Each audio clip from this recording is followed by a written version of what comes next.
Bismillahirrahmanirrahim. Assalamualaikum warahmatullahi wabarakatuh. Alhamdulillahilladzi khalaqal mauta wal hayata liyabluwakum ayyukum ahsanu amala. Asyhadu an la ilaha illallah wa asyhadu anna Muhammadan abduhu wa rasuluh. Allahumma salli wa sallim wa barik ala Muhammad wa ala alihi wa ashabihi ajma'in, amma ba'd. Hadirin jamaah rahimakumullah, alhamdulillah, puji dan syukur mari sama-sama kita panjatkan kepada Allah Subhanahu wa taala atas limpahan rahmat dan karunia-Nya yang subuh ini Allah bangunkan kita kembali untuk menyempurnakan tugas kewajiban kita sebagai hamba Allah, mengabdi pada Allah Subhanahu wa taala dengan salat subuh berjamaah dan dilanjutkan dengan ta'lim. Mudah-mudahan salat subuh kita dan ta'lim kita mendapat ridha dari Allah Subhanahu wa taala. Shalawat terharing salam semoga tetap tercurah kepada uswah dan qudwah kita baginda Nabi kita Muhammad sallallahu alaihi wasallam beserta keluarga, kerabatnya dan para sahabatnya. Dan mudah-mudahan kita termasuk ke dalam kelompok beliau yang tetap istiqomah dalam menjalankan sunnah-sunnahnya hingga akhir hayat kita. Amin ya rabbal alamin. Baik hadirin, kita lanjutkan kajian dari tahun lalu ya. Terakhir kita kajian di 2024. Sekarang ketemu di 2025, setahun ya. Kita masih melanjutkan dari kisah Nabi Allah yang mulia, Nabi Daud alaihissalam, dan hari ini kita akan belajar dari beliau tentang pentingnya doa untuk menguatkan mental. Jadi doa sangat penting dibaca. Ternyata doa bisa menguatkan mental kita ketika dalam suasana yang mungkin terjepit atau mungkin dalam menghadapi masalah yang besar. Dengan rujukan utama kita di surat Al-Maidah ayat 35. Ya, sebagai bahan rujukan utama kita dalam membahas tema ini masih mengacu kepada surat Al-Maidah ayat 35 di mana Allah berfirman, a'udzubillahi minasyaitonir rajim, ya ayyuhalladzina amanu taqullaha wabtahu ilaihil wasilah wajahidu fi sabilihi la'alakum tuflihun. Wahai orang beriman, bertakwalah pada Allah dan carilah jalan yang bisa mendekat kepada Allah dan bersungguh-sungguh atau berjihad di jalannya agar mendapatkan keberuntungan. Dari ayat ini maka silabus kajian kita masih membahas tentang poin yang kedua, wabtahu ilaihil wasilah, mencari jalan untuk selalu dekat dengan Allah Subhanahu wa taala. Dan subbahasan kita masih dalam silabus kajian kita, yaitu yang keempat, masih membahas membaca dan mengkaji Al-Qur'an. Masih banyak yang bisa kita kaji dari ayat tadi ya. Kalau kita lihat Al-Maidah 35 itu ada 3 komponen perintah Allah. Pertama bertakwa, kedua mencari jalan menuju Allah, yang ketiga bersungguh-sungguh atau berjihad di jalan Allah. Maka dari poin yang kedua ini masih kita bahas ada 5 hal ya sebagai bahan rujukan. Doakan mudah-mudahan ini bisa diselesaikan jadi buku. Ya, kemarin baru menyelesaikan buku yang ke-47, tapi itu dipakai di kampus. Untuk kajian-kajian ini, insyaallah mudah-mudahan jelang Ramadan ini ada satu buku yang bisa terbit untuk dikonsumsi, dibaca oleh masyarakat umum. Jadi selama ini buku-buku saya banyak untuk mahasiswa-mahasiswa yang sedang kuliah pada program S2 dan S3. Mudah-mudahan ini nanti bisa jadi buku dan harapan kami bisa diwujudkan dengan izin Allah. Baik, jadi poin yang keempat yaitu membaca dan mengkaji Al-Quran dari silabus kajian wabtahu ilaihil wasilah, mencari jalan mendekat pada Allah Subhanahu wa taala. Nah, mengapa membaca dan mengaji Al-Quran? Ya, di turusan dari ayat ini atau munasabah ayatnya masih membahas di surat ke-10, surat Yunus ayat yang ke-57. Di mana pada ayat ini ada 4 fungsi Al-Quran yang bisa kita jadikan bahan renungan, rujukan untuk membahas, mengkaji, mentazaburi isi Quran. Yaitu yang pertama, ya Yohanes qad ja'atkum mau'izah. Wahai manusia, sungguh telah datang kepadamu mau'izah. Mau'izah itu dalam bahasa Indonesianya itu banyak maknanya. Di antaranya adalah pelajaran. Maka kalau ada acara itu mau'izah hasanahnya oleh Ustadz A, B, C. Bahan pelajaran, nasihat, bisa jadi materi dalam sebuah kegiatan. Jadi mau'izah itu pelajaran, bisa menjadi nasihat. Tadi ya, kalau kita bikin acara misalnya ada mau'izah hasanahnya oleh Kiai Haji siapa gitu. Nah, mau'izah hasanah itu artinya nasihat yang baik. Maka Quran yang pertama berfungsi sebagai mau'izah, sebagai pelajaran. Yang kedua sebagai syifa lima fis sudur, sebagai penawar, pengobat, pencegah dari penyakit yang ada dalam dada. Yang ketiga sebagai hudan, petunjuk dalam kehidupan. Yang keempat sebagai rahmah. Nah, bagi siapa? Lil mu'minin, bagi yang percaya. Maka kita masih melanjutkan runtutan dari tema ini. Bagian dari silabus kita adalah poin yang pertama dari fungsi Quran sebagai mau'izah, sebagai pelajaran. Ya, dan pelajaran masih banyak. Jadi kalau kita lihat dari tema utama tadi, turun menjadi dari surat Al-Maidah, ini bisa turun ke surat ke-10, surat Yunus ayat 57, nanti turun lagi. Sebelum membahas dari 4 ini masih membahas poin yang pertama, yaitu sebagai mau'izah. Sehingga kalau kita urut silabus ini, mungkin 10 tahun baru selesai, Pak. Kalau kita sabar. Ya, jadi Quran itu ternyata subhanallah semakin digali, dikaji itu isinya luar biasa hebat. Ya, makin hari makin banyak yang bisa kita gali, subhanallah. Nah, turunan dari sini karena Quran sebagai mau'izah, sebagai pelajaran, maka kita belajar dari sejarah dalam Al-Quran. Di surat Yusuf ayat yang ketiga. Nahnu naqussu 'alaika ahsanal qasas. Jadi kisah yang paling baik itu adalah di Quran karena pasti benarnya. Maka banyak kisah yang ada dalam Quran kita sudah banyak pelajari. Dari beberapa pertemuan lalu masih membahas tentang Nabi Daud alaihissalam. Nah, hari ini kita akan belajar juga dari sejarah yang Quran memberikan jaminan pasti ceritanya paling baik. Pasti beritanya benar. Ya, jadi kalau yang ada dalam Quran berarti kisahnya sudah pasti benar. Ya, maka jaminannya nahnu naqussu 'alaika ahsanal qasas. Kami telah ceritakan kepadamu ya Rasul cerita yang terbaik, cerita yang pasti benar. Ya, dengan apa? Bima auhayna ilaika hadzal Qur'an. Jadi dalam Al-Qur'an itu isinya sejarah-sejarah masa lalu yang tidak pernah Rasul sejaman. Ya, diantaranya ya para nabi dan Rasul. Nah, hari ini hadirin kita masih melanjutkan kisahnya Nabi Daud. Maka tema kita hari ini berdoa untuk menguatkan mental, belajar dari Nabi Daud alaihissalam. Nah, ada 14 ciri gangguan mental yang tidak sehat. Mudah-mudahan kita tidak termasuk yang punya ini. Ya, nanti kalau punya gangguan mental berarti kita belajar kepada Nabi Daud bagaimana memanajemen doa. Ya, jadi belajar kepada Nabi Daud, menguatkan mental, belajar dari kisah beliau. Nah, ada 14 indikator dari gangguan mental, Pak. Semoga kita tidak termasuk yang punya ini ya. Kalaupun ada, mudah-mudahan Allah segera berikan terapinya, kesembuhannya. Pertama, merasa sedih berkepanjangan tanpa sebab yang jelas. Ada yang pernah sedih di sini?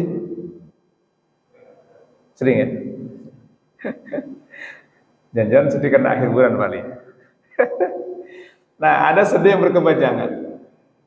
Bayangkan Bapak Ibu, dalam pendekatan psikologi ini, merasa sedih berkepanjangan itu bisa jadi penyakit. Maka bisa dilihat di surat ke-18 Al-Kahfi ayatnya ke-6. Baginda Rasulullah SAW saja dilarang sedih, Pak. Karena sedih ini luar biasa. Jadi sebelum para psikolog ini meneliti tentang dampak sedih, Quran sudah memberikan informasi kepada baginda Rasul agar jangan sedih. Berlebihan maksudnya gitu. Bukan tidak mungkin sedih. Karena nggak mungkin ya manusia itu karena punya perasaan, ya rasa sedih berkepanjangan itu termasuk gangguan mental. Ya, maka dari surat 18 ayat yang ke-6. Fala 'ala ba'na asarihim ala asarihim illam yu'minu bihadzal haditsi asafa. Ya Rasul, bisa jadi kamu akan celaka jika bersedih. Fala 'ala ba'na ala asarihim illam yu'minu bihadzal haditsi asafa. Itu bisa mencelakakan diri kalau sedih berkepanjangan. Maka dalam psikologi itu termasuk dari gangguan mental. Jadi kalau sedih boleh Pak, tapi jangan bersedih berkepanjangan. Nanti bisa jadi penyakit. Ya, jadi kalau sedih yang berkepanjangan maka bisa mengalami depresi dan sebagainya. Ya, kemarin ada orang datang konsultasi, dia pulang dari umroh, ketika umroh sakit Pak. Sejak pertama masuk umroh, masuk ke Madinah, masuk ke Mekah, sakit yang cukup keras sehingga masuk dirawat di rumah sakit. Setelah pulang, dia bertanya, Ustaz, kenapa saya harus sakit padahal saya mau ibadah? Kok Allah nggak adil ya? Begitu pulang umroh, malah dia malas sholat, malas ibadah. Bahkan dalam benak sadarnya, jangan-jangan Allah memang nggak ada. Alhamdulillah. Jadi kalau di Amerika kemarin ada acara yang kemudian Allah tidak ada, Tuhan tidak ada kok. Itu orang pada berterima kasih pada temannya, pada orang tuanya, pada ini itu. Ternyata nggak ada yang berterima kasih sama Tuhan. Berarti Tuhan tidak ada. Langsung dikasih tahu sama tentara Allah berupa api. Akhirnya hanyus itu tempat-tempat yang paling mewah di Amerika. Dengar beritanya ya? Ada tentara Allah, bisa jadi air, bisa jadi angin, bisa jadi api. Dan Amerika yang canggih tidak bisa menghentikan angin dan apinya. Sehingga ludes tuh Los Angeles. Ya, kita juga punya LA Pak ya, tapi Lenteng Agung. Sama-sama LA. Ya, LA-nya Indonesia insya Allah aman. LA-nya Amerika. Dan yang bikin heran, saya punya teman di California, kata dia, Mas, ini rumah saya, saljunya luar biasa tebal. Satu sisi salju, satu sisi api yang panas, Masya Allah ya. Maka ini gambaran. Baik, sedih berkepanjangan itu bisa menjadi penyakit dan itu indikator terkena gangguan mental. Semoga di sini tidak ada yang sedang sedih ya. Kalaupun sedih, segera hilang, gitu ya. Sedih itu ada dalam perasaan, ada dalam hati. Maka Rasulullah SAW itu ngajarin doa. Semoga masih dihafal doanya. Allahumma inni a'udzubika min ilmin la yanfa wa min qalbin la yakhsha wa min nafsin la tasba wa min da'watin la yustajab laha. Masih hafal doa ini? Doanya indah ya.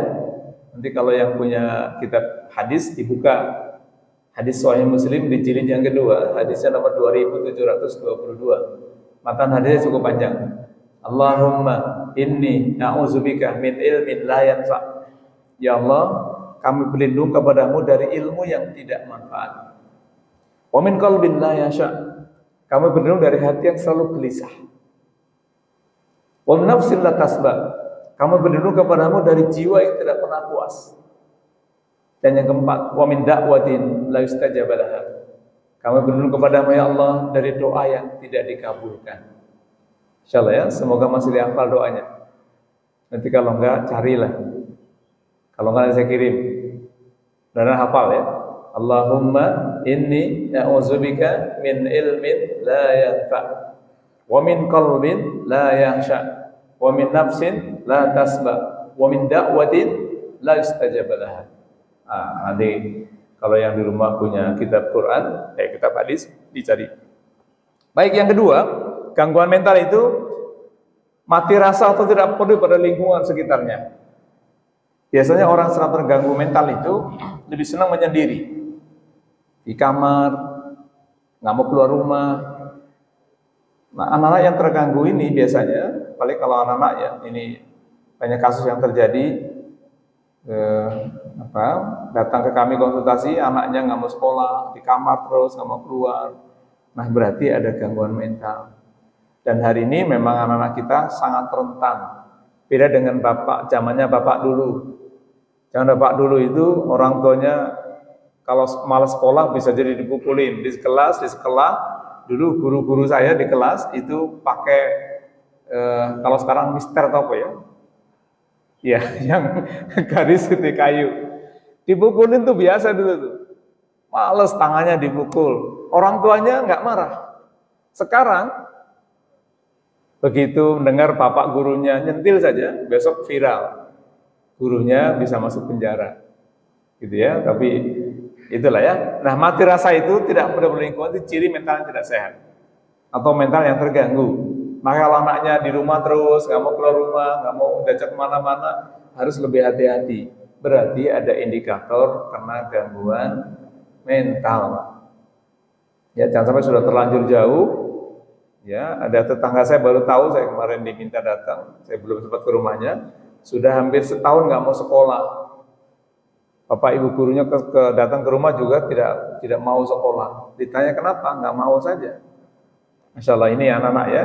Baik, yang ketiga, merasa lelah yang signifikan, merasa lelah yang sangat lelahnya luar biasa lah ya.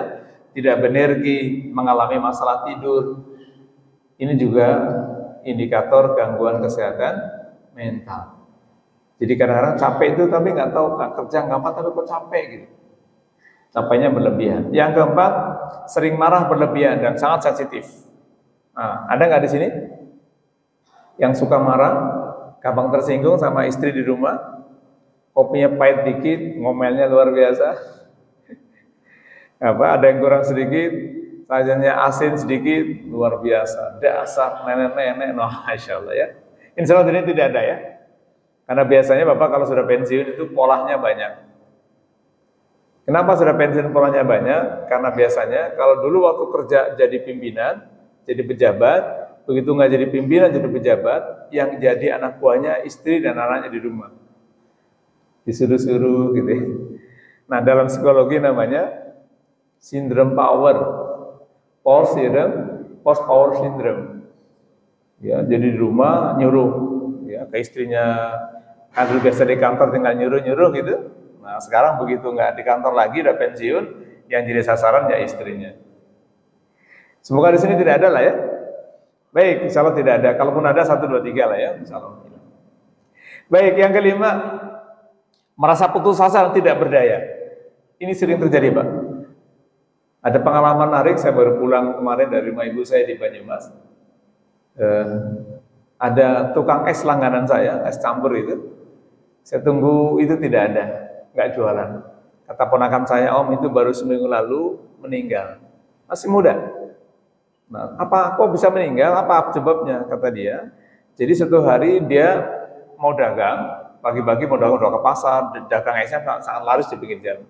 Jam 8 masuk ke rumah, sampai jam 9 nggak keluar tuh. Ibunya bingung. Begitu dibuka pintunya, dia sudah gantung diri di kamarnya. Anak muda ini terkena 3 masalah besar katanya. Pertama, korban judi online. Ketiga, kena pinjaman online. Ketiga, diputusin sama calon istrinya, sudah lama dibalikin cincinnya kembali. Masya Allah ya. 3 masalah itu yang kemudian udah ke pasar mau dagang, kata anak ibunya ya nggak masalah apa-apa, kata saya sehat-sehat saja. Orang udah belanja kok mau tinggal ke tokonya itu, ke warungnya, gantung diri. Mungkin dia ke pasar sambil beli tali barangkali, gantung diri di kamar, meninggal. Nauzubillah. Maka putus asa itu luar biasa ya. Mudah-mudahan tidak ada di antara kita dan anak kita yang mengalami ini. Ya, dan anak sekarang itu sangat rentan, Pak. Mudah putus asa. Ya, jadi kalau ada cerita beberapa bulan lalu ya, tahun lalu lah, di Desember itu ada seorang ayah yang merobek perutnya sendiri karena sudah nggak tahan lapar di NTT, Pak. Ya, tiba-tiba ada seorang anak di Lebak Bulus membunuh nenek, ibu dan ayahnya. tapi kalau ibunya masih selamat, neneknya dibunuh. Masih usia sekolah SMP, dan itu sekolah di SMP Islam. Jadi inilah banyak problemnya hari ini. Semoga kita tidak mengalami. Yang kelima, sering merasa bingung dan khawatir. Mau ngapain ya? Udah pensiun, bingung besok makan apa gitu. Besok bagaimana hidup saya, padahal masih punya Tuhan, masih punya Allah gitu ya. Bingung besok mau makan apa gitu. Kalau orang kaya bingung besok makan siapa. Kalau yang tidak punya besok makan apa ya. Tapi yakin Allah tuh maha adil. Sudah ada rezeki yang Allah takar masing-masing kok. Nggak usah khawatir. Nah itu yang penting ya. Jadi merasa bingung dan khawatir itu bagian dari gangguan mental. Yang ketujuh, memiliki pengalaman buruk yang tidak bisa dilupakan. Semua kita pasti pernah punya pengalaman buruk, Pak, dalam cara hidup.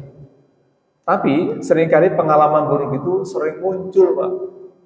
Mungkin pernah diomelin orang, pernah dibully dan sebagainya. Ini banyak kasus sekarang ini, apalagi anak-anak yang dibully ya dari TK, SD, SMP, SMA, bahkan bulan apa lalu ya di daerah Bekasi ini ada di apartemennya itu loncat dari lantai 20, usia masih 18 tahun.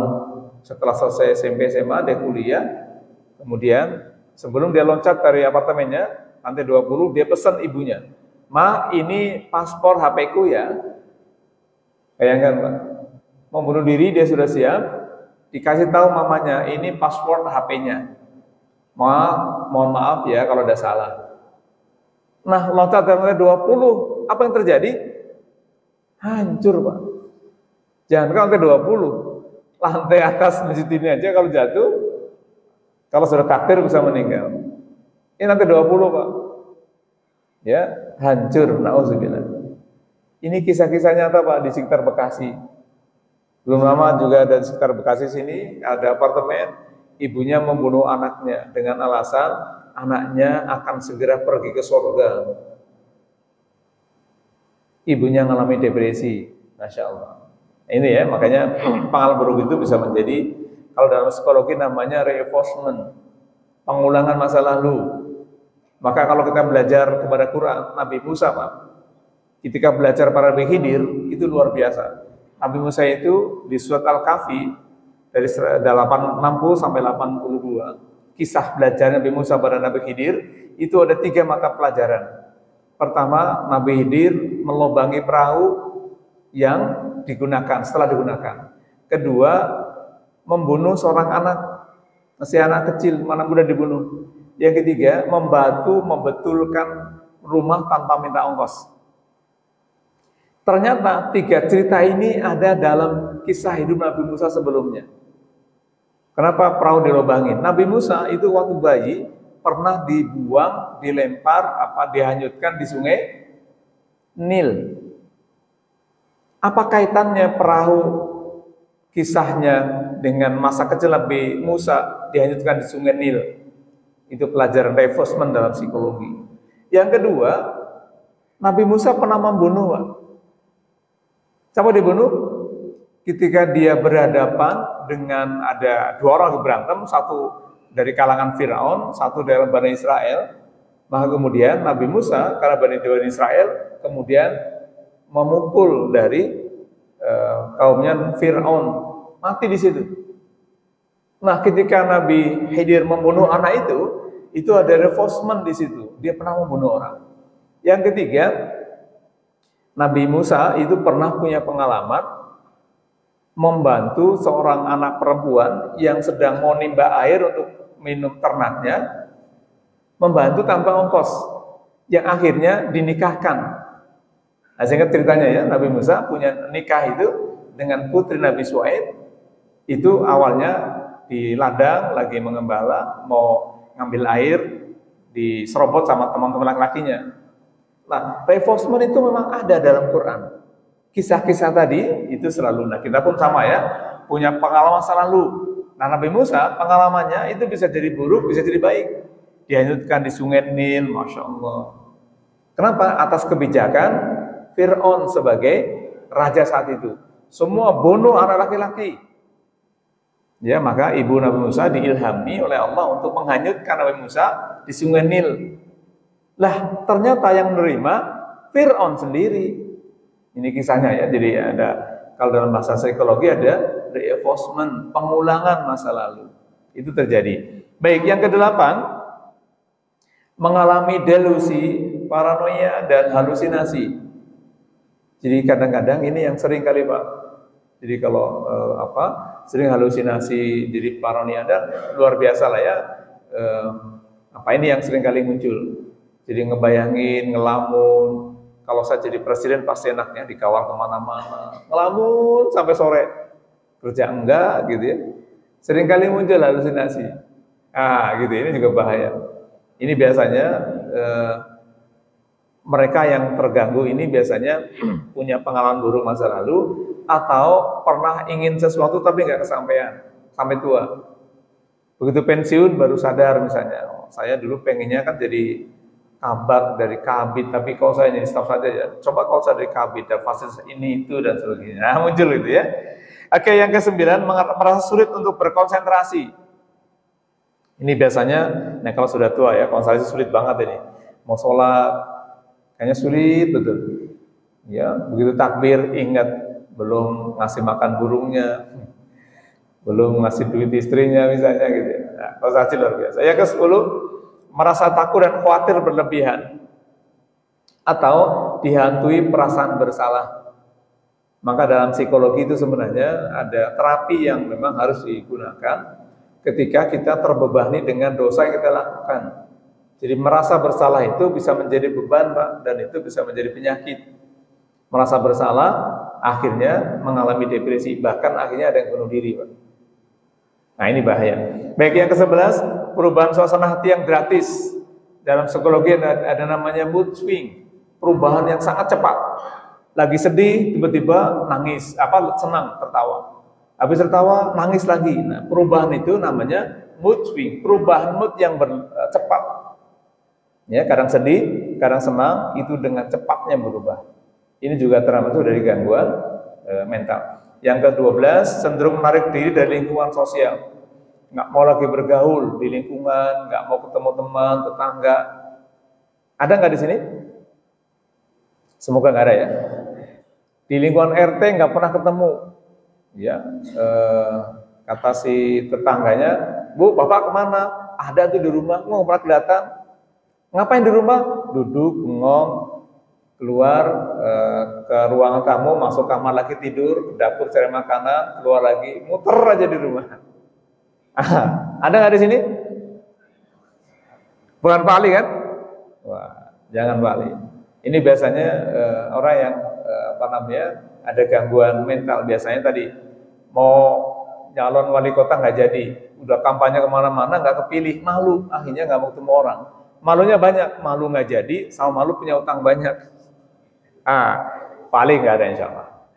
Ya, alhamdulillah beliau ahli masjid itu. Kalau enggak nanti bisa ahli yang lain. Tenang Bali. Ya, jadi minimal di biodatanya pernah menjadi calon. Kadang-kadang ada orang yang spesialis calon Pak. Ada calon presiden, calon menteri, spesialis calon. Tapi hikmahnya banyak. Kalau Pak Ali jadi anggota dewan mungkin nggak ngaji lagi Pak Ali. Azal.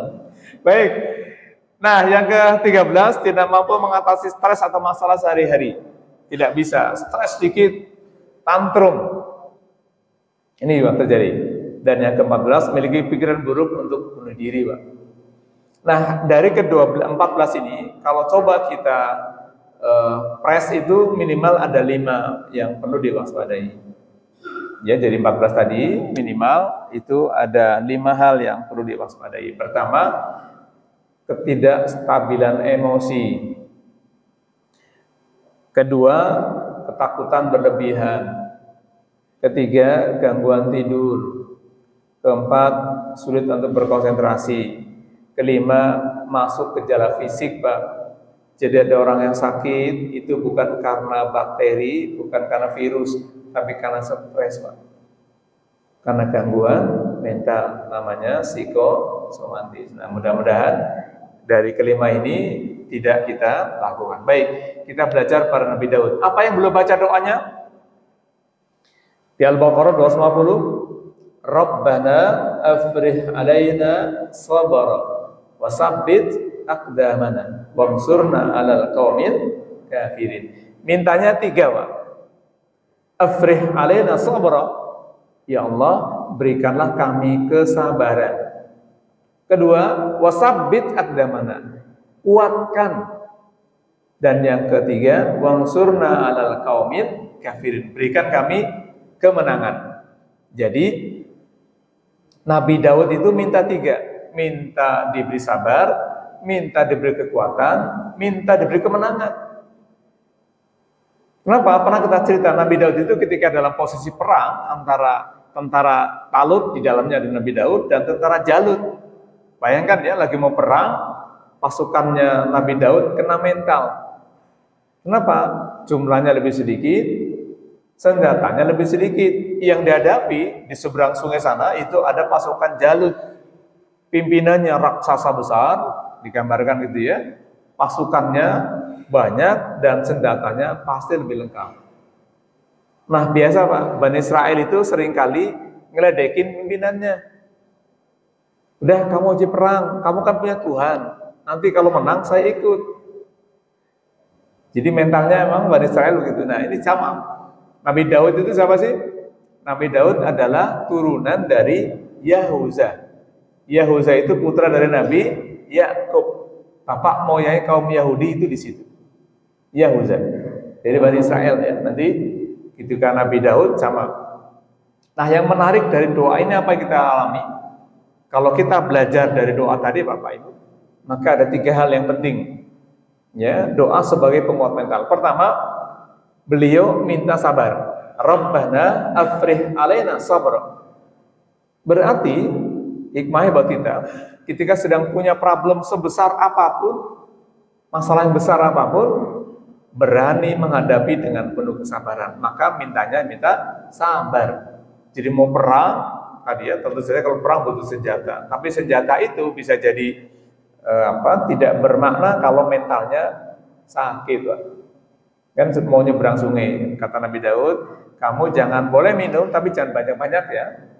Nah, kaumnya pembangkang biasa ya, bukan anak kesempatan minum sebanyak-banyaknya. Akhirnya kena mental tadi Pak, ngedon. Mulai pasukannya banyak, lebih besar, ngedon. Nah, maka Nabi Daud minta diberikan kesabaran. Karena kalau nggak sabar, balik arah semua Pak, nggak jadi perang. Ya, jadi doa tadi pertama, afrih alaina sabra, minta diberikan kesabaran. Nah, sabar itu kan sangat besar ya pengaruhnya dan sangat mudah diucapkan. Tapi prakteknya tidak mudah. Maka perlu doa. Nah, kalau analoginya Nabi Daud sedang punya masalah ketika mau perang, kita bisa bayangkan Pak, kalau saat itu Nabi Daud tidak Allah berikan kekuatan, tentu habis, nggak ada cerita lagi ya. Masya Allah ya. Tapi itu. Yang kedua, wasabit aqdamana. Wasabit aqdamana itu kalau dalam bahasa yang lain itu sambil minta sabar, berani menghadapi masalah dengan penuh kesabaran, sambil kira-kira mencari solusi apa. Itu kalau kaitannya dengan problem yang kita hadapi. Dan yang ketiga, ini memberikan peluang, memberikan gambaran bahwa berdoa itu bisa menjadi penguat mental. Tadi Nabi Daud menguatkan mental beliau dan pasukannya itu minta dengan 3 hal ini.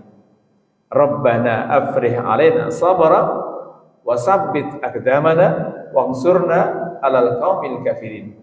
Nah, ini doa bisa dibaca oleh kita ya Bapak Ibu kalau mau minta doa tadi, karena kalau kita punya masalah itu kan yang diperlukan itu kesabaran, kekuatan, solusi. Ya, Nabi Daud tadi kan 3 tadi ya, minta sabar, minta dikuatkan, minta dimenangkan. Nah, kalau buat kita hari ini juga 3 ini, kalau sedang punya masalah, yang pertama minta diberi kesabaran, minta diberikan kekuatan menghadapi masalah itu, dan minta solusi yang terbaik. Sama ya, fungsi kedudukan doa itu. Nah, maka kalau coba kita bandingkan bagaimana doa bisa menjadi penguat mental, belajar kepada beliau Nabi Daud alaihissalam, maka tadi kalau dalam pendekatan psikologi dari 14 tadi diramu, disimpulkan menjadi 5, ya, ketidakstabilan emosi, kemudian ketakutan yang berlebihan, kemudian gangguan tidur, kesulitan berkonsentrasi, dan masuk ke gejala fisik, itu berarti perlu 3 hal. Ya, doa yang tadi diharapkan di doa yang tadi di panjangan Nabi Daud alaihissalam. Jadi hadapi masalah dengan penuh kesabaran. Ini ya, saya sering ulang-ulang, maka doa ini penting menjadi bacaan harian kita. Ya, kenapa? Karena kita banyak masalah yang dihadapi. Nah, kisah doa Nabi, ya, mengapa doa bisa menjadi penguat mental? Nanti bisa dilihat di surat ke-27, surat An-Naml ayat 62. Bahwa betul kata Quran, doa bisa menjadi penguat mental karena doalah yang bisa menghilangkan kesusahan. Doa yang bisa menghilangkan dalam kondisi yang terburuk. Nah, ini ayatnya. Nah, doa ini surat An-Naml ya, surat ke-27 ayat 62. Bahwa doa itu bisa menjadi penguat karena Allah lah yang menghilangkan kesulitan. Jadi doa yang kita panjatkan itu menjadi wasilah Allah hilangkan kita kesulitan. Nah, kisah Nabi Daud tadi diceritakan di surat ini. Surat An-Naml ayat 62. Ini kisahnya pada Nabi Daud. Khitabnya, sasaran ayat ini pada Nabi Daud alaihissalam. Jadi tadi begitu beliau berdoa dalam kondisi terjepit, mau perang dalam kondisi yang mental, pasukannya sudah kena mental, maka pada saat itu beliau berdoa. Nah, doa tadi diceritakan di ayat ini. Allah lah yang mengabulkan doa yang orang yang dalam keadaan kesulitan, ya, dan menjadikan kaum manusia sebagai khalifah. Karena setelah memenangi peperangan itu, Nabi Daud diangkat jadi raja, Pak. Jadi beliau diangkat jadi raja itu bukan karena kong kali kong dengan MK kerajaannya gitu. Tapi beliau pakai fight perang, Pak. Ya, perang. Jadi Nabi Daud jadi raja itu dengan kehormatan, harga diri, Pak. Kenapa? Karena dia diberikan singgasana itu karena usaha maksimalnya, bukan usaha orang tuanya misalnya. Nah, ini cerita tadi terkait dengan doa yang bisa menjadi penguat mental, karena betul Nabi Daud tadi ternyata beliau dikisahkan pada 2 ayat tadi, Al-Baqarah 250 dengan surat An-Naml ayat 62. Maka kemudian Nabi Daud diangkat menjadi raja di kalangan Bani Israel, kemudian nanti putra beliau yang meneruskan, yaitu Nabi Sulaiman alaihi salam.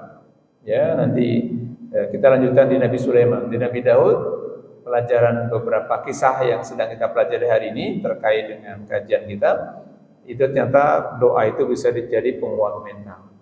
Ya, maka mudah-mudahan Bapak Ibu hadirin rahimakumullah bisa memahami kisah ini. Betapa pentingnya doa dalam kehidupan kita, menjadi penguat mental. Ya, kalau lagi butuh apa, ya.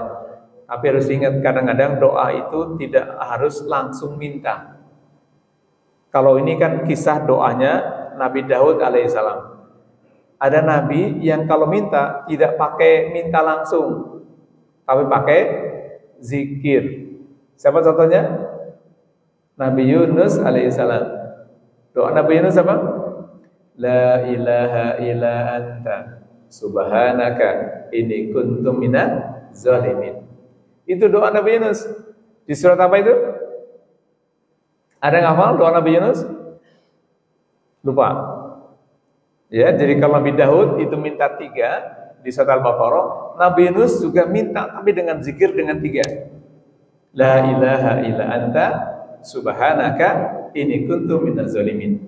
Di surat ke-21 Al-Anbiya ayat 87 dan 88. Jadi zikir tadi itu doa.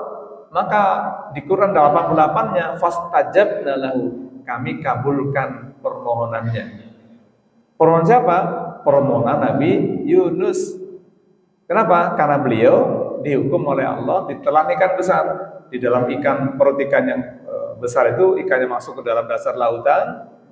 Ya, dalam ilmu oceanografi kami belajar di kampus, mahasiswa program tafsir belajar tentang laut dalam Quran, Pak. Ternyata laut itu ada 3 komponen tuh. Level atas itu masih mungkin cahaya matahari masuk. Level kedua, kisaran sampai 300 meter, itu nggak mungkin cahaya matahari masuk. Level ketiga, di atas 1000 meter, itu sudah tidak ada kehidupan, sudah pokok, tidak ada cahaya matahari. Dan kemungkinan besar, karena dalam bahasa Quran, Nabi Yunus itu ditelan ikan besar, dan ikannya masuk dalam dasar lautan. Berarti kalau dalam pendekatan keilmuan oceanografi, bisa jadi ikannya masuk di dasar laut yang paling dalam, di atas kedalaman 1000 meter. Padahal kapal selam yang pernah meledak, itu karena dia turun di atas 300 meter, meledak tuh kapal. Tapi Nabi Yunus itu ditelan ikan besar, ikannya masuk ke dalam lautan. Nah, kalau nanti ingin tahu jelas, bisa dilihat di Quran surat As-Saffat, surat ke-37, dari 139 sampai 148. Cerita Nabi Yunus yang ditelan ikan besar, kemudian sampai di 143-nya surat As-Saffat itu, falau kana musabbihin. Kalau saja Nabi Yunus tidak termasuk orang yang bertasbih, mungkin selama di dalam perut ikan itu. Gitu ya, maka tasbihnya tadi dengan doa di surat Al-Anbiya ayat 87, la ilaha illa anta subhanaka inni kuntu minaz zalimin. Nah, minta 3 juga doanya. Jadi Nabi Daud itu minta 3, minta sabar, minta kuat, minta menang, karena masih perang. Tapi Nabi Yunus itu malu Pak beliau. Kenapa? Karena beliau itu lari dari tugas dakwah. Maka dihukum di dalam perut ikan itu, zikirnya itu yang menggetarkan perut ikan dan isi lautan. Subhanallah. Tasbihnya tadi, maka beliau bertasbih ada 3 ya. La ilaha illa anta terkait dengan tauhid atau tahlil. Subhanaka terkait dengan tasbih. Ini kuntu minaz zalimin terkait dengan istighfar. Ini kenapa? Karena beliau sadar saya salah nih gitu ya.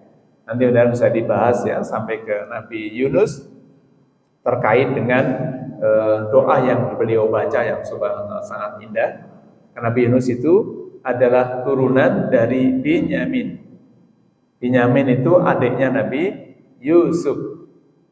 Dan Nabi Yusuf itu adik satu ayah beda ibu dari Yahuza, kakek moyangnya Nabi Daud alaihissalam. Ya, jadi kisah Nabi sangat indah, bisa kita pelajari. Maka tadi di surat Yusuf ayat yang ketiga, nahnu naqusu alaika ahsanal qasas.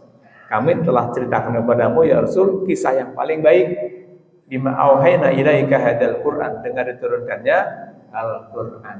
Baik, jadi kesimpulannya doa bisa menjadi penguat mental. Kalau mungkin kita punya tadi ada gangguan mental yang 14 item tadi, yang kemudian diramu menjadi 5 ini, ya, tidak stabil emosi, mudah marah, mudah tersinggung, baperan.